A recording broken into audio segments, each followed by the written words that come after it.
Hey guys, Ivan here. So, we're gonna talk about a couple of very interesting topics. First, we're gonna start with this top 10 Olympian, Rafael Brandao, who recently switched coaches.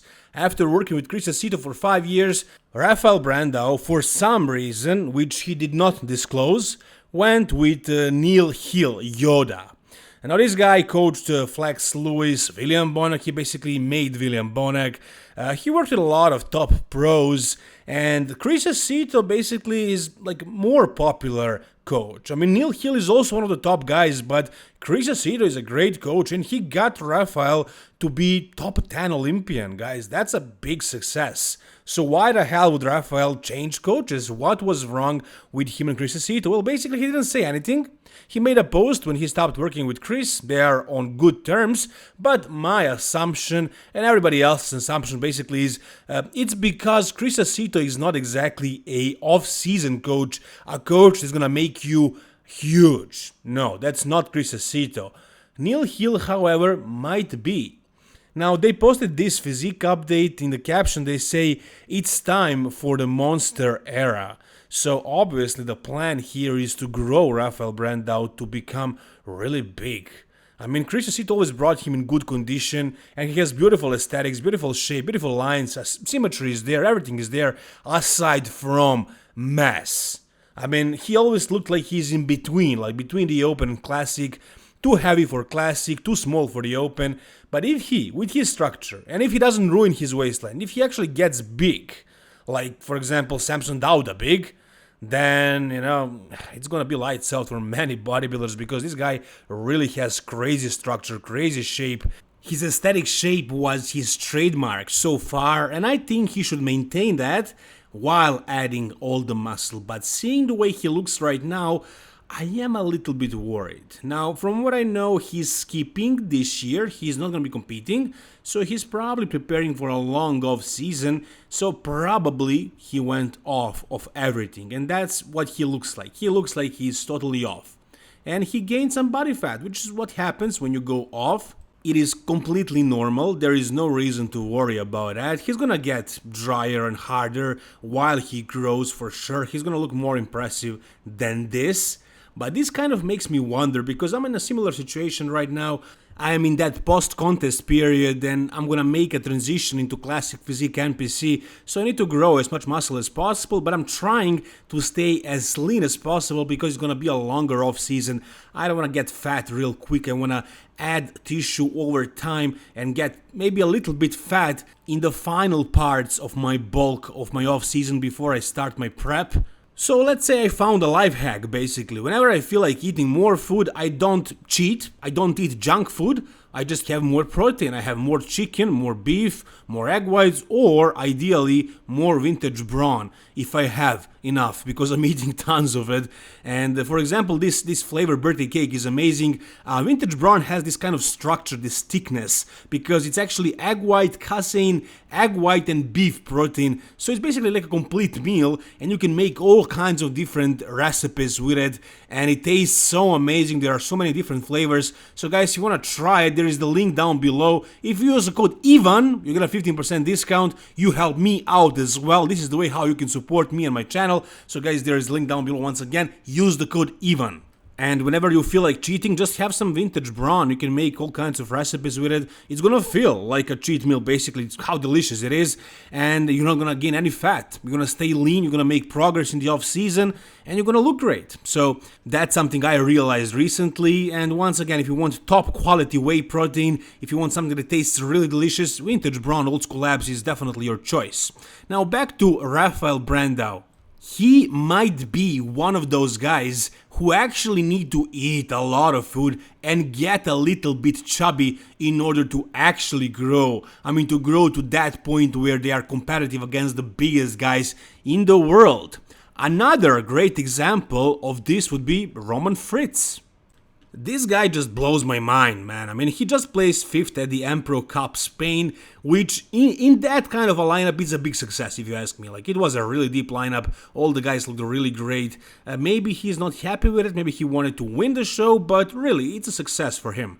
Now, in this update that he posted after the show, He says basically that his weight went down, that he's lighter now, which is completely weird.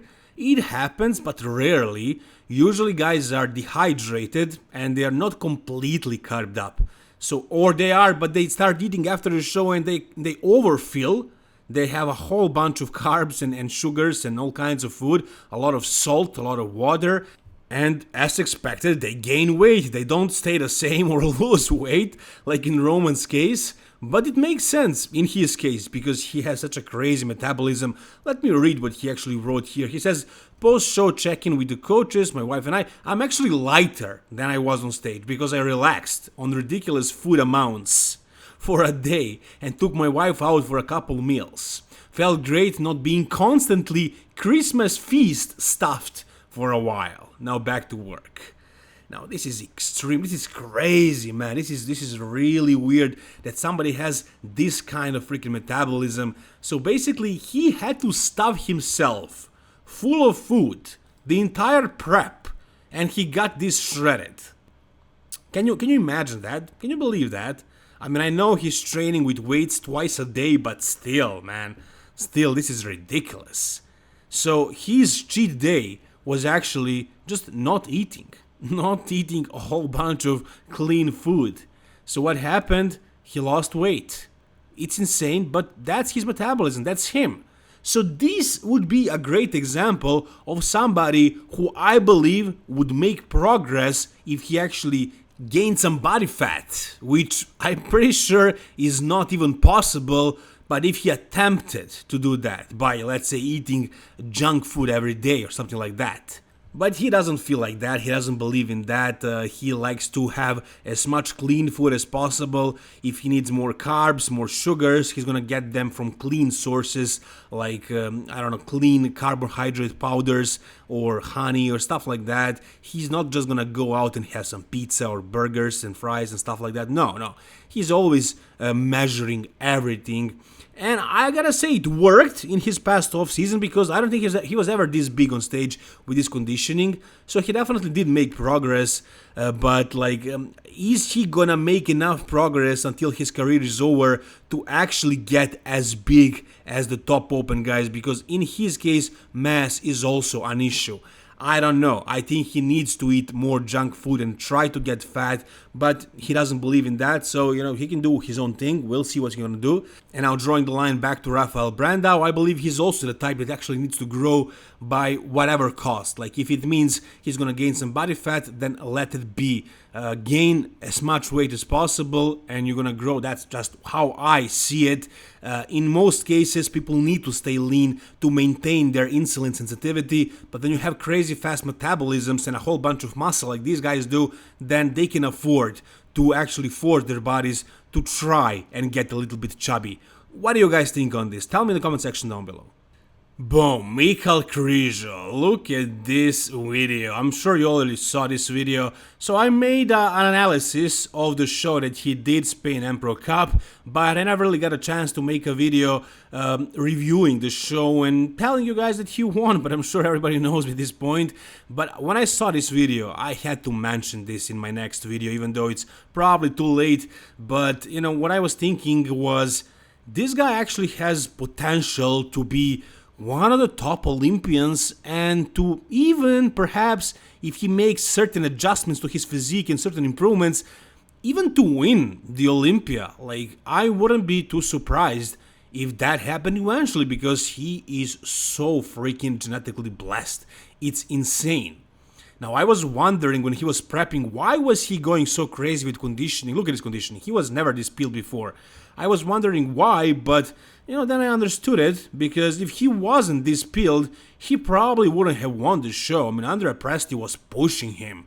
Andrea Presti looked amazing at this show. I wasn't sure who was going to win. I thought it might go in Presti's favor because of certain weaknesses that Krizo has. For example, we all know his glutes. I talked about this multiple times, actually over the years. But it's really not that big of an issue. Like, it's not that he's missing a back or legs. It's just glutes. They aren't really that important of a body part. As long as they are shredded, he's pretty much good. But I would definitely love to see bigger glutes because that sounded weird. But really, like, his physique would look more complete. I'm sure all you agree with that. How can he change that? I don't think he's doing any direct glute work. Like, he would have to do some Romanian deadlifts, some lunges, some deep wide stance squats, maybe some hip thrusts, maybe some kickbacks. Like, really focus on those glutes because that's his weakest link. Everything else is spot on. Look at the hamstrings. Like, he has some really shredded and separated hamstrings. Legs are big enough. Calves are there. Back, not looking bad at all, man. Like, it was shallow like a couple of years ago, but now it's a really good back, actually. Like, it's pretty thick, really wide. You know, it's a good back. Look at the width in the back lat spread. And also the thickness in the back double. Like, he has a really good back. The only weakness is glutes. Like, quads, pretty good. Chest, shoulders, arms, let's not even talk about it. That's already ridiculous. And now that he got shredded, like, you can see every single fiber. He has insane maturity to his muscle. Like, he has all that it takes, really. The structure is there, everything is there. Maybe he can control his midsection a little bit better. I'm not saying he has a bubble gut, he does not at all. He has actually a very flat stomach, but he is not really the master of presentation. He needs to learn how to control his midsection. I mean, that happens to everybody. Even classy guys can look like they are bloated if they don't pay attention to flexing their stomach while posing. Once again, take a look at those fibers in his chest. Take a look at those freaking arms. Look at the quads, the quad sweep. Like, this guy has so much potential, man. Imagine him with, like, big glutes, like Ian Valier's glutes, for example. I mean, I can see this guy being one of the top 3 guys in the world. And he's actually pretty young. I mean, he's like 30, 31 maybe. So he has another, who knows how many years, actually. Because the way he's training, I don't see him getting injured anytime soon.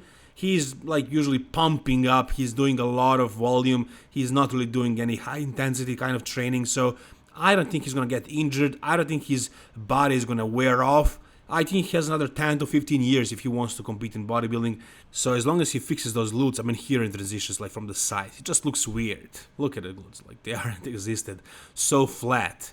So he needs to work on that, and that's basically it, pretty much. Presentation can be a tiny bit better, sure, and glutes, and that's it. Like, what else is there? What else he needs to improve on?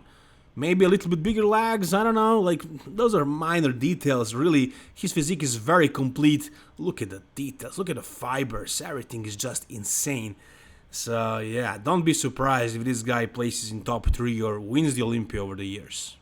Alright, and finally in this video we got a posing video, a physique update of Samson Dauda and Derek Lunsford both. So these two guys did a training together and they posed a little bit after the training.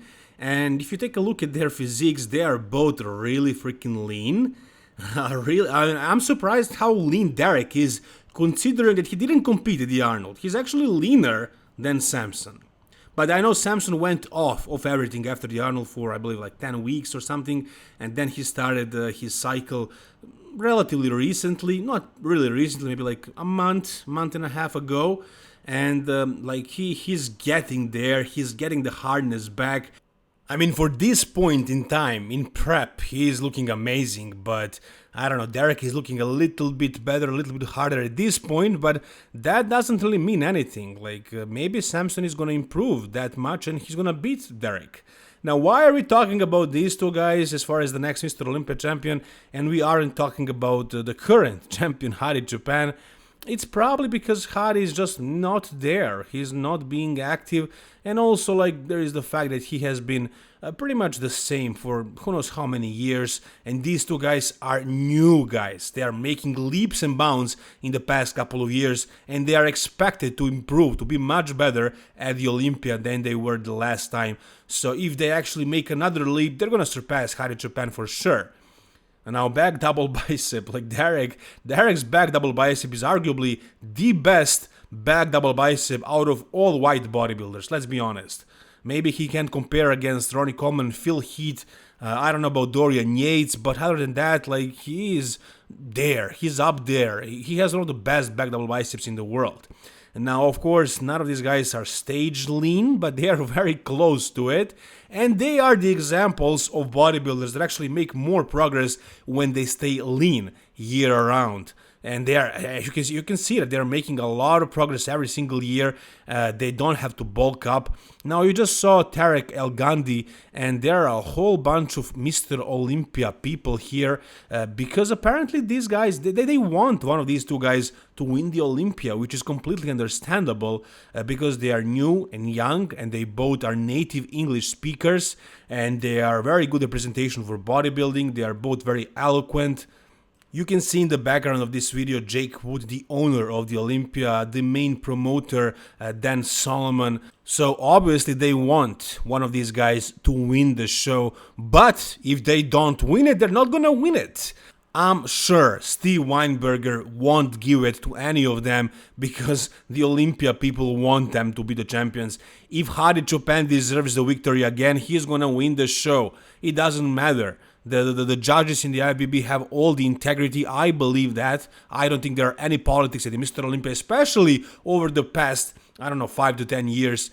Maybe there were some politics back in the day, like in the 90s, maybe early 2000s, maybe. I'm not even sure about that. But for the past number of years, there are zero politics in that high level. So once again, if Hadi deserves the victory, he's gonna win the show. But I don't see it. I don't see Hadi improving that much. And it seems like these two guys, are the heavy favorites, actually. I don't think it's even Nick Walker, even though he placed third at the Olympia. He was beaten by Samson at the Arnold, but his legs were so flat at the Arnold, so maybe that's not really something that we should consider. Still, like, I believe these two guys are what bodybuilding is really looking for. I mean, beautiful shape, beautiful structure, with a lot of mass, with good conditioning. If I was a betting man, I think I would still bet on Derek because he has more complete back and completely shredded glutes. You can see that lacking back in Samson's front poses as well, like in the front double, you can see the lats that are lacking, even arms. Even though Derek's biceps are probably his weak point, they are still better than Samson's. So I would say Derek is a more complete bodybuilder, but he's coming from 212. So he's a short guy, really short, and Samson is much taller. So because of that, then, maybe Samson is going to have a little bit of an advantage. He's a bigger man on stage, and Mr. Olympia is usually a big man show. But then again, Hadi won last year, so that doesn't really have to mean anything. We'll see what kind of conditioning Samson is going to bring, how much his back is going to be improved. So I think it's going to be a very close battle between these two guys, but again, you never know. Maybe they miss the peak, maybe somebody else comes in completely renewed. Maybe Nick Walker brings some crazy level of muscularity and conditioning and he just wows everybody and wins the show. Who knows what's going to happen? We'll see. Maybe somebody else entirely wins the show. So there is still a long time to see what's going to happen in the prep. Whatever happens, whatever interesting happens, I'm going to make a video about it right here. So guys, stay tuned, subscribe to my channel. Thank you so much for watching. If you enjoyed this video, please give it a thumbs up. If you want to support me, check out the Old School Labs. Link is down below. Use code DIVAN. Thank you so much, guys. All the best and bye-bye.